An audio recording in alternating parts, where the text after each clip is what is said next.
روشن دلیل یہ تھی جسے حضرت ابن عباس رضی اللہ تعالیٰ عنہ سے مروی ہے، بے شک حضرت یوسف علیہ السلام کو حضرت یعقوب علیہ السلام کی صورت دکھائی گئی جنہوں نے آپ کے سینے پر ہاتھ مارا۔ حضرات محترم، اسی طرح حضرت قتادہ رضی اللہ تعالیٰ عنہ سے مروی ہے، آپ فرماتے ہیں کہ ہمیں بتایا گیا کہ حضرت یوسف کو حضرت یعقوب دکھائی دیے، آپ اپنی انگلیوں کو دانتوں سے کاٹ رہے ہیں اور فرما رہے ہیں، اے یوسف خیال رکھنا، ایسا کام تو بے وقوف کرتے ہیں، تمہارا نام تو انبیاء کرام میں لکھا جا چکا ہے۔ سبحان اللہ، کیسی طاقت اللہ تعالیٰ نے اپنے انبیاء کرام کو عطا فرمائی ہے، کس طرح وہ اپنے اقربا اور اپنے توسل جو ان سے وسیلہ ان سے مانگتے ہیں، جو ان سے قربت رکھتے ہیں، اپنی امت کے افراد کی مدد کرتے ہیں۔ یوسف علیہ السلام کی برات اور یعقوب علیہ السلام کی امداد کے علم کے بعد بھی اگر کوئی شخص ضد اور عناد کی وجہ سے نبیوں کی امداد کا انکار کرتا ہو اور ان تمام چیزوں کے ساتھ وہ ادھر ادھر مارا پھرتا ہو تو اس کی اپنی بدقسمتی ہے، اسے کیا کہہ سکتے ہیں۔ حضرات محترم، اس مقام پر بعض ترجمہ کرنے والوں نے یہ ترجمہ اس مقام پر یہاں پر اب سمجھیں آپ، اس مقام پر بعض تراجم کو دیکھ کر انسان گمراہ نہ ہو اور شان نبی میں گستاخی کا مرتکب نہ ہو۔ کسی نے لکھا ہے کہ آپ نے قصد کیا، کسی نے لکھا کہ ان کو بھی اس عورت کا کچھ خیال آیا، اسی طرح کسی نے لکھا اور انہیں بھی اس عورت کا خیال ہو چلا تھا۔ ایسے ترجمے اور ایسے ٹرانسلیشن سے سوائے گمراہی کے کچھ حاصل نہیں ہوتا۔ ایسے ترجمے دیکھے جن سے ایمان حاصل ہو۔ حضرات محترم، یہاں پر اعلیٰ حضرت رحمۃ اللہ علیہ جو کہ ہم سبھی کے امام ہیں، انہوں نے جو ترجمہ کیا ہے وہ یہ کہ بے شک عورت نے اس کا ارادہ کیا اور وہ بھی عورت کا ارادہ کرتا اگر اپنے رب کی دلیل نہ دیکھ لیتا۔ یہی ترجمہ، یہی ٹرانسلیشن صحیح بھی ہے۔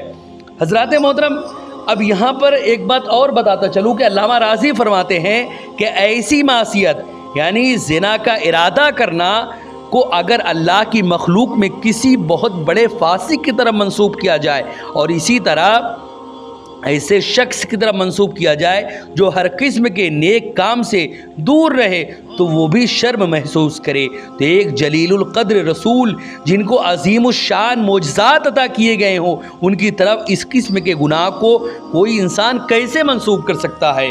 حضرات محترم، اس کے بعد اور تفصیل بیان کرتے ہوئے فرماتے ہیں کہ جن کا اس واقعے سے تعلق ہے وہ یہ حضرات ہیں: یوسف علیہ السلام، عزیز مصر کی زوجہ، خود عزیز مصر، مصر کی عورتیں، گواہی دینے والا اور اللہ رب العزت، ان تمام نے اپنے متعلق شہادت دی کہ آپ گناہوں سے بری ہیں، یہاں تک کہ شیطان نے بھی آپ کی برات کی شہادت دی ہے۔ جب آپ کی برات پر اتنی گواہیاں موجود ہیں تو مسلمان کو اس میں توقف کرنے کا کوئی حق حاصل نہیں۔ حضرت یوسف علیہ السلام نے اپنی پاک دامنی گناہوں سے بری ہونے کا ذکر فرمایا۔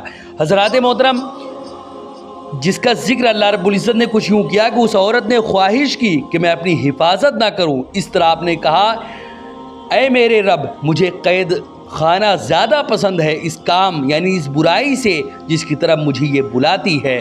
حضرات محترم، یوسف علیہ السلام کے یہ ارشادات آپ کی پاک دامنی کو واضح کر رہے ہیں۔ حضرات محترم، آخرکار عورت کی گواہی کی کیا ضرورت پیش آئی وہ بھی اب سمجھیں۔ تہمت لگانے والی عورت یعنی زلیخا نے خود بھی حضرت یوسف علیہ السلام کے بری ہونے کا اعتراف کیا۔ مصر کی عورتوں کے سامنے اس نے اعتراف کرتے ہوئے کہا، میں نے اسے اپنی طرف مائل کرنا چاہا لیکن اس نے اپنے آپ کو بچا لیا۔ اسی طرح اس نے اور یہ بھی کہا، اب بات جو ہے وہ کھل گئی ہے، میں نے ان کو اپنی طرف مائل کرنا چاہا لیکن بے شک وہ سچے ہیں۔ عورت کی اس گواہی کے بعد واضح ہو گیا کہ اس نے بھی حضرت یوسف کو بری و ذمہ قرار دیا۔ اس عورت کے خامن یعنی عزیز مصر نے کہا، یہ تم عورتوں کا مکر ہے، بے شک عورتوں کا مکر جو ہے وہ بہت بڑا ہوتا ہے۔ اے یوسف، تم اس کا خیال نہ کرو، اور اے عورت، تو اپنے گناہوں کی معافی مانگ، یہ یوسف علیہ السلام کی پاک دامنی پر اس عورت کے خاوند کی گواہی ہے۔ حضرات محترم، آخرکار حضرت یوسف علیہ السلام کے باطل عمل اور حرام کام کے ارادے سے بری ہونے پر گواہ کی گواہی ثابت ہے، کیونکہ شیر خوار بچہ، یعنی جو شیر خوار دودھ پیتا بچہ جو ہے یہ شہادت دیتا ہے۔ سورہ یوسف میں اللہ رب العزت نے اس کا بھی تذکرہ فرمایا۔ اللہ رب العزت نے فرمایا عورت کے گھر والوں میں سے ایک گواہ نے گواہی دی کہ اگر یوسف کی قمیص آگے سے پھٹی ہے تو عورت سچی ہے اور وہ غلطی پر ہے، اور اگر آپ کی قمیص پیچھے سے پھٹی ہے تو آپ سچے ہیں اور عورت جھوٹی ہے۔ حضرات محترم، آپ کی قمیص تو پیچھے سے ہی پھٹی تھی، لہٰذا آپ کی برات پر گواہی ثابت ہو گئی۔ گواہ بھی، اور وہ جو اس عورت کے خاندان سے ہے، اور ابھی وہ شیر خوار بھی ہے، یعنی دودھ پیتا بچہ ہے، اسی وجہ سے اس عورت کے خاوند نے عورت کو مکار کہا۔ حضرات محترم، اللہ رب العزت کی گواہی آخر کیسے اللہ رب العزت نے اپنی گواہی دی؟ یوسف علیہ السلام کے بری ہونے کی شہادت اللہ تعالیٰ نے کچھ یوں دی۔ اللہ رب العزت نے یہ فرمایا ہم اس طرح پھیرتے ہیں ان سے برائی اور بے حیائی کو، بے شک وہ ہمارا مخلص بندوں میں سے ہے۔ اللہ تعالیٰ نے یوسف علیہ السلام کے پاس ہونے کی جو شہادت اس آیت میں دی ہے وہ 4 مرتبہ ہے۔ پہلی وجہ یہ کہ ان میں سے یہ ہے کہ اللہ رب العزت نے فرمایا، یہاں پر اللہ رب العزت نے کئی سارے مقام پہ، کئی ساری جگہوں پہ اور بھی کئی ساری صورتوں سے اس چیز کی گواہی ملی کہ حضرت یوسف علیہ السلام بالکل اپنے معاملے میں سچے ہیں، اور جو ملزم ہے، جو مجرم ہے، جس نے جرم کیا ہے، جو مجرمہ ہے، وہ حضرت یوسف علیہ السلام پر لانچھن اور ان پر تہمت لگانے والی عزیز مصر کی بیوی یعنی زلیخا ہے۔ حضرات محترم، آخرکار ابلیس نے کیسے اقرار کیا کہ حضرت یوسف علیہ السلام بری ہیں؟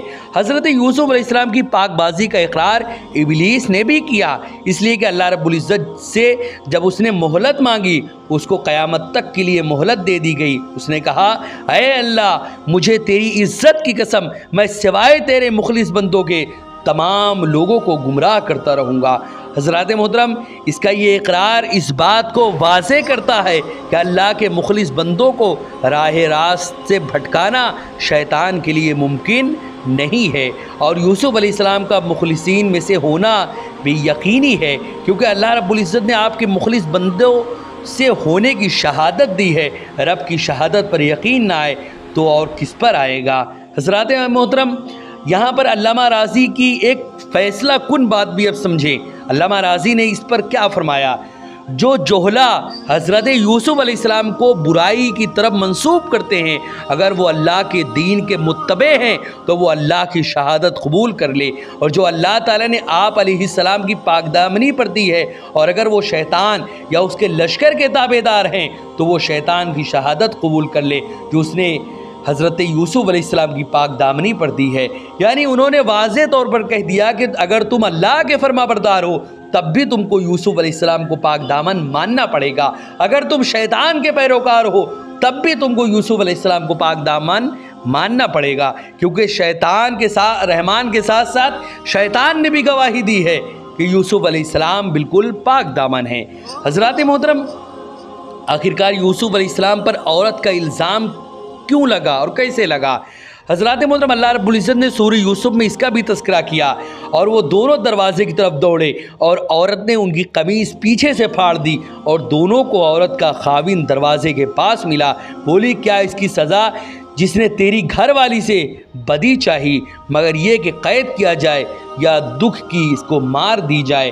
حضرات محترم، جب عورت نے آپ کو اندر بند کر دیا تو آپ علیہ السلام نے اپنے آپ کو گناہوں سے بچانے کے لیے دروازے کی طرف بھاگنا شروع کیا تاکہ دروازہ کھول کر باہر نکل جائے۔ عورت نے پیچھے بھاگنا شروع کیا تاکہ آپ کو پکڑ لے۔ آپ کو پکڑنے میں تو کامیاب نہ ہو سکی، البتہ آپ کی قمیص پیچھے سے اس نے پکڑ لی۔ چونکہ آپ دوڑ رہے تھے، دوڑتے ہوئے قمیص پکڑنے کی وجہ سے پیچھے سے پھٹ گئی۔ حضرات محترم، اس کے بعد آخر کیا معاملہ پیش آیا؟